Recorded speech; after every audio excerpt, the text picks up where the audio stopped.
Welcome to the Godless Antitheist. You know, it's so easy to fake being a Christian. And that's why most people, when you ask them in a poll, you just go outside, go uptown or wherever people gather, and wherever people are trafficking, walking around, and just start asking people if they're Christian. Or just ask them if they go to church, or whatever, and they're going to give a positive answer because their life is not going to change by saying they're Christian. They're going to keep wearing blended clothing. They're not going to stone their rebellious child. They're not going to be out looking for witches. They're not going to be doing any of the things and changing their life because the Bible says it's a sin. Again, I have a relative who was even looking into being a preacher. And he has a tattoo on his arm of Jesus. Now, the Bible says it is a sin to put a tattoo on your body. So this motherfucker, this relative, not only has he sinned by putting a tattoo on his body, but it's a tattoo of the face of Jesus. How hypocritical, how insulting to Jesus, how ignorant, how stupid is this person that the Bible says do not put a tattoo on your body. Don't tattoo your body. And he not only tattoos his body, but he puts the tattoo of the face of Jesus. That's just like walking up to Jesus and smacking him in the face or putting a spear in his side. How ignorant, how stupid can you be? And this person was studying to be a preacher, was thinking about being a preacher, and doesn't even know what the Bible says. So it's pretty easy to fake being a Christian. You got to claim that you hate homosexuals. And you hate homosexuals, and you can recognize that sin because if you're heterosexual, if you were born heterosexual, then you can be safe in hating the homosexual because you know you're never going to be in that situation. So you can condemn it as a sin because it doesn't apply to you. Same way if you're white, you can do what the Bible says and hate blacks. After all, you're not going to be black. Your children aren't going to be black. Not if you marry a white. So you're safe in hating that as a sin, being black. Because you know it's never going to apply to you. And that's the ones that they hate the most. And then there's abortion. And of course, the Christian men, know that's never going to apply to them. They're not going to ever have an abortion. And the women who are against abortion, many of them are wealthy women, and they know that if they need an abortion, they're going to get one, whether it's legal or not. And it's going to be safe for them. It's just going to affect poor people. Back in the day, if you were wealthy and well-to-do and well-connected, your daughter would spend the summer. Oh, she's in Europe. She's spending the summer in Europe. And what they would do, they would send their daughters to Europe to get a safe abortion. Oh, yes, my daughter's in Europe having a vacation. When what she really was doing was having an abortion. And she would stay as if she was on vacation because that was the excuse for being there. So even though maybe she went to Europe and it only took a couple of days to get the abortion, she would stay maybe all summer because the cover story was she was just having a European vacation. So all these laws that the Christians want to pass and all this hatred that the Christians have, it never applies to themselves. they're never going to condemn a Christian for having a tattoo, especially if it's. I know plenty of Christians who have tattoos of, as like my relative has, the face of Jesus. Many of them have the cross tattoo, all kinds of Christian symbols as tattoos, and that just doesn't come up. As I said, we have relatives that the woman has been married and divorced, and she's got kids, and she is living with a relative of ours. They're living together. They're not married. And they had a child together out of wedlock. Now, in my day, we had a name for a child out of wedlock. And you were shamed if you got pregnant. And you definitely didn't openly live together. You might move somewhere and tell your neighbors you were married when you weren't. But you didn't openly live together in sin. But these two people, this man and this woman has been divorced and got kids, and he's living with her. They had a child together. They go to church. There's a church that allows them in. He also upkeeps the grounds. He used the church grounds. He used to do it for free, and the church bought some more property. It became a big deal to mow the lawn and take care of the church. So now they pay him to do it. He's not married to the woman he's living with. She has been divorced and has kids of her own. And then they had a kid together. And why didn't they get married? Because she was collecting child support. Economics. We'll be back right after this.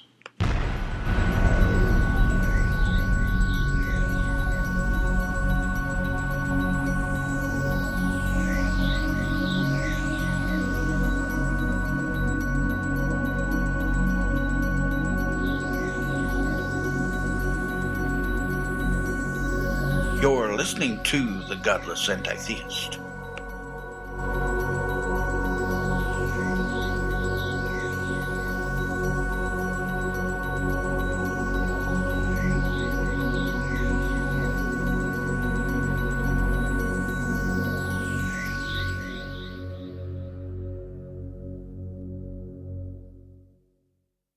I'm an atheist. I am a godless antitheist. But I do not know of anything in my lifestyle that would change if I falsely, just to get along, go along to get along, if I claimed to be a Christian, my life would not change one bit. Millions of people claim to be Christian, don't follow the Bible, and don't go to church. If you stop people on the streets and ask them what religion they are, or if they are religious, first of all, if you ask them if they are religious, they'll say yes, usually.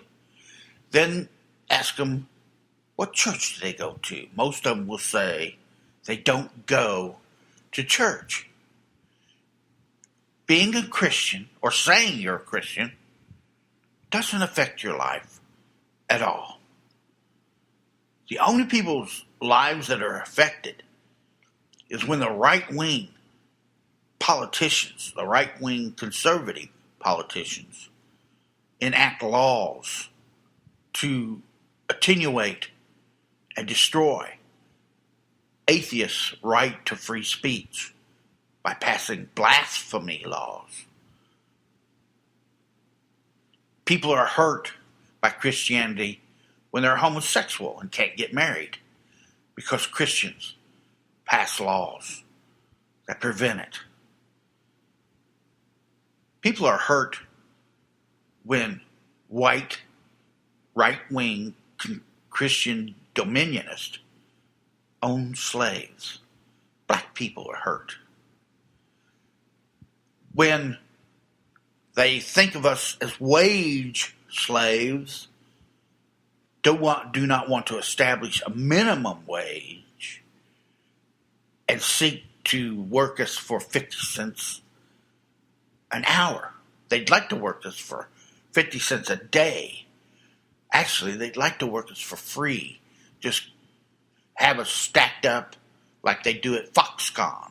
Stack you up 20 people to a room. All you got is a room, and all you really got is a bed in a room with 20 other people, and the bed is stacked.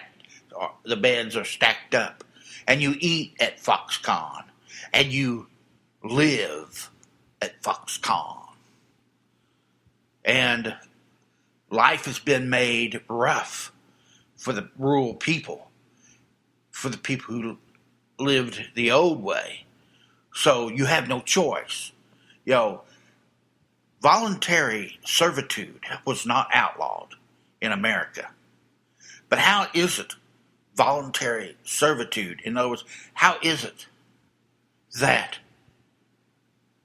you are supposedly voluntarily seeking a job when the United States as a society gives all the benefits to the corporation and to their workers and slams at every opportunity, slams those who want to live as an individual, an independent, sovereign individual? You can't live. There's no place to go. When the United States first started, if you didn't like society in the United States, if you lived in the 13 colonies and you didn't like society, civilized so-called society, you moved out west. You moved away into the land that hadn't been settled yet, or settled by white people anyway. You might even move out and partner with the Indians, the Native Americans. And they would show you how to live off the land and show you how to live in an independent life in a different kind of society where the individual was allowed. So people who were radical, first they moved to the United States. First they found North America, and they moved to North America. And then they formed the 13 colonies, and the people then that didn't like, that moved to North America to get away from that kind of environment, that kind of a society, they had a place to go. You go west, young man. You moved out into the wilderness. But there's little wilderness left that they allow you to live in, because most wilderness is either owned by the corporation or owned by the state. National parks. The rainforests are usually owned by either the corporation or the state. So there's very little places for someone to go and just live in a log cabin. There used to be that you could move to an unsettled land, or a land settled by maybe Native Americans or natives of some other country, where they were living this communal life without the corporate profit-seeking paradigm. But today it's kind of hard to do. And it's, capitalism and this kind of a society is everywhere. You can't just go somewhere and move and be out on your own. There are places that are less capitalistic and greedy. Crony capitalism has been attenuated in some places. So it's hard today to be an individual And it's so easy to claim that you're a Christian. Someone walks up to you, it's taking a poll, taking a survey. Are you religious? Sure. What religion are you if you are a member of a religion? Christianity. Do you go to church? No. Do you go to church ever? Well, maybe on Christmas, maybe Easter. You know. Most people don't even go to church then. But they give the old Merry Christmas, Happy Easter, because there's no skin off their nose. Who gives a shit? Merry Christmas. It's become secular. Happy Easter. It's become secular. But the danger of this going along to get along, this who cares, is that the religious dominionist, the religious right-wing dominionist, you are supporting them. And they are busy passing Big Brother laws to control not only your life, but your thought. Because you got to remember that the Ten Commandments condemns even lusting after your neighbor's wife, desiring her. That's that sin of lusting after your neighbor's wife or your neighbor's possessions. That's, you're just thinking, oh man, I'd like to be with my neighbor's wife. I'd like to kiss her. I'd like to have sex with her. Or, man, I sure would like to figure out a way to get a hold of my neighbor's lawnmower or his hedge clippers. You're lusting after it. You're desiring it. And what is that? It's just a thought. You're not going to hit on your neighbor's wife. You're not going to steal his lawnmower or his hedge clippers if he looks the other way and you have a chance to steal that shit. You're just thinking about it. But Big Brother Christianity, it's a thought crime. Just thinking about it is a sin. You know, President Jimmy Carter was famous for saying that he had committed adultery in his heart because he had lusted after other women. Now they've taken, what Christianity does is they take human nature and make it a sin, because it is human nature for a man to look at a woman, and if he finds her attractive, physically, mentally, it is natural for a man to desire that woman. It doesn't mean that you're going to hit on every woman you see. It doesn't mean you're going to be married and hit on every woman you lust after or desire. It's just a thought. But Christianity makes thought a crime. It's a thought crime. And that's Big Brother. And Big Brother, George Orwell's Big Brother, was not based on science. It was based on religion, based on Christianity and Islam and Judaism. What Orwell's 1984 did include was these religious people controlling technology. And just like Yahweh is supposed to be watching you all the time, now these Christians, Muslims, Jews would be in control of this technology, and they would be watching your every move. They would be watching your face with face recognition that recognized certain emotions on your face from thinking. It's not just that Google now can recognize you in a photograph, recognize your face, but this face technology, this face recognition technology will one day be able to see the minute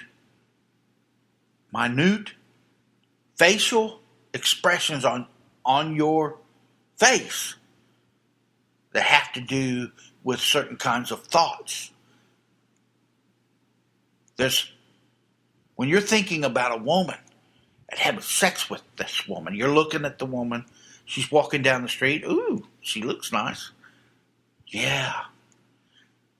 You're probably on your face having a certain look. Maybe it's even just for an instant, but this face recognition technology will be able to recognize that, and you will be arrested for thought crime. You will be arrested for a thought crime. And what's behind all this? Religion. The people in religion. Is religion itself evil? Believing in God is not evil.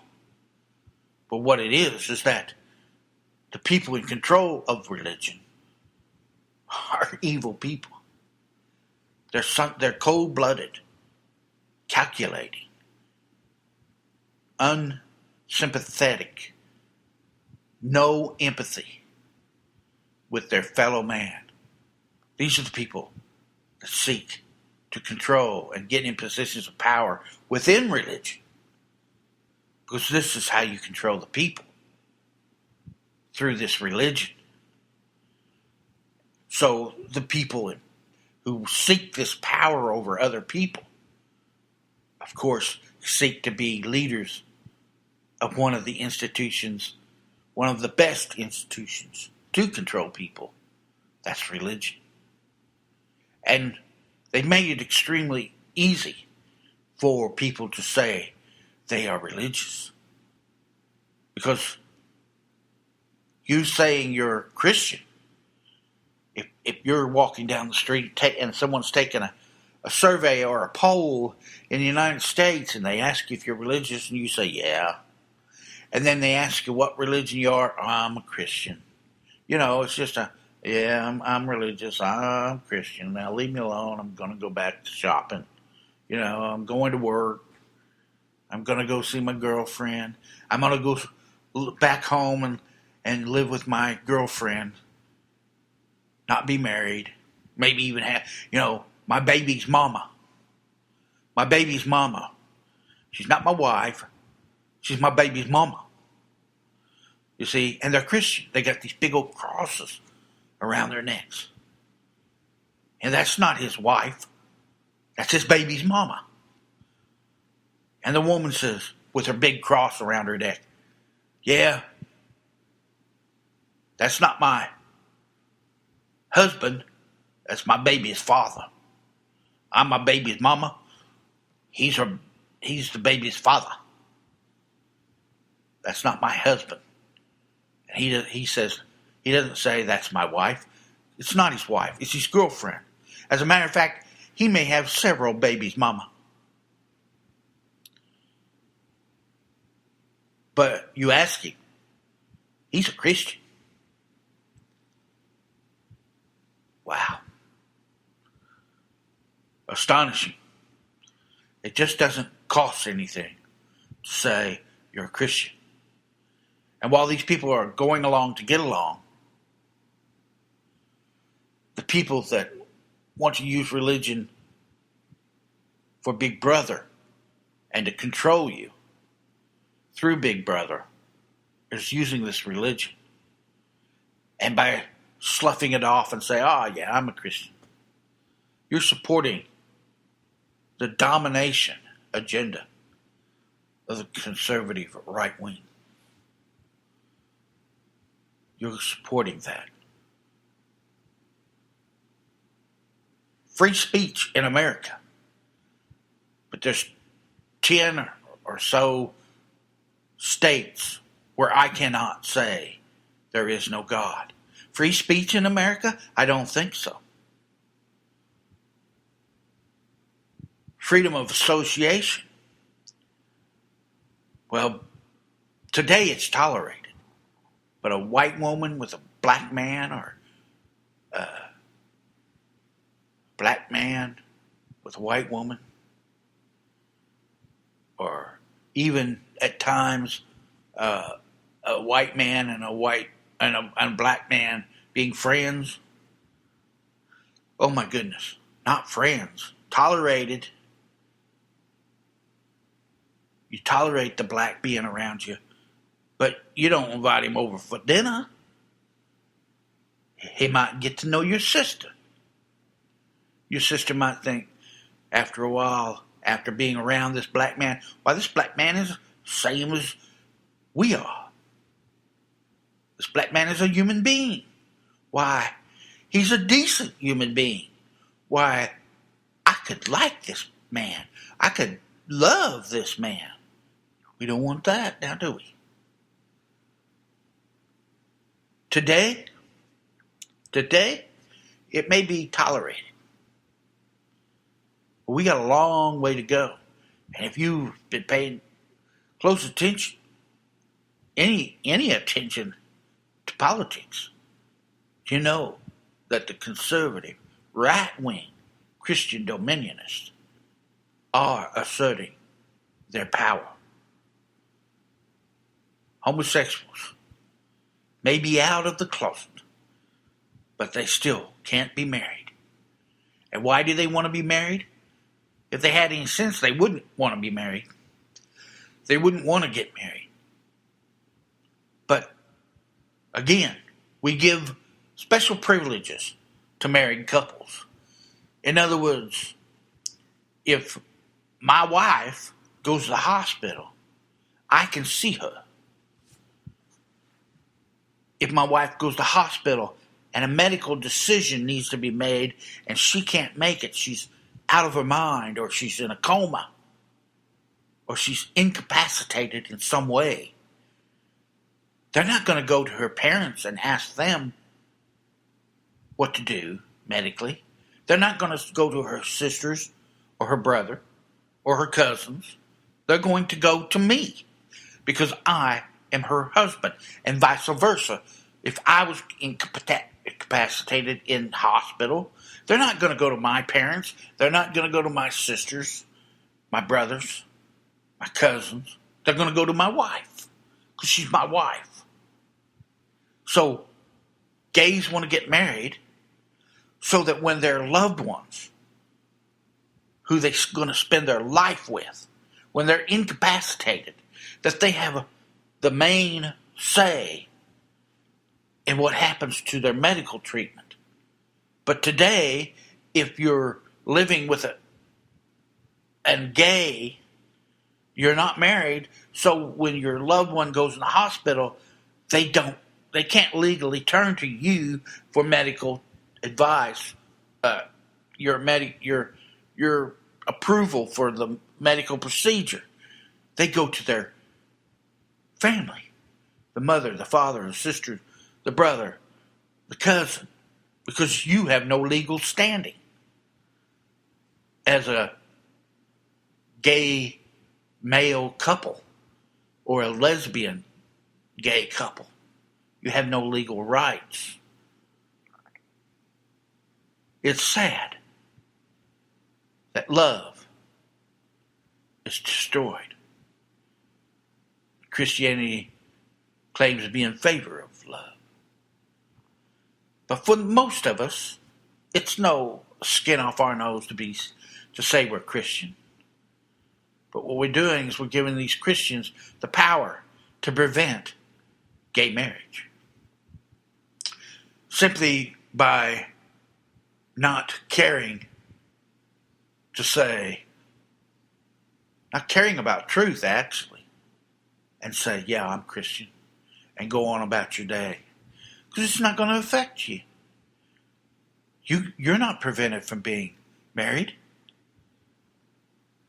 There's very little of Christianity that prevents you from doing anything. Like I say, we have relatives that live together and not married, that have children together that aren't married. And they still attend church. They're members of the church in good standing. So it doesn't affect the majority of the Christians. And you can be a Christian and not even ever go to church. I know several of my Christian friends that when they moved out of the house and their parents stopped forcing them to go to church, they stopped going to church. They haven't been to church since. But if you ask them, they're Christian. Because it doesn't adversely affect them. And matter of fact, it affects them in a positive way in that, they probably figure that if they said they were atheist or just a non-believer or not a Christian, that they might lose their job or not be able to get a job. So when on the application, in the interview, they wear their cross and pretend to be Christian. It's very easy. There's really nothing that white people are paying the cost, unless you're gay and white. And it used to be if you were white and you liked a black, you paid. So you just married a white woman. You married in your race. You found someone of your own race or your own color anyway, to love. Even though the love of your life was a different color. So there it is. Christianity. So easy to say you're a Christian. As I said, a relative was thinking about being a preacher. Gets a tattoo of Jesus Christ's face on his arm. The Bible forbids tattoos on the body. It's a sin to get a tattoo on your body. He did it anyway. He wanted to do it. He did it. He still goes to church. He's a Catholic. He's still a Catholic in good standing. So what that the Bible forbids tattoos? So fucking what? It's not as if the Bible actually applies to their lives. This has been the Godless Antitheist. Thank you for your time.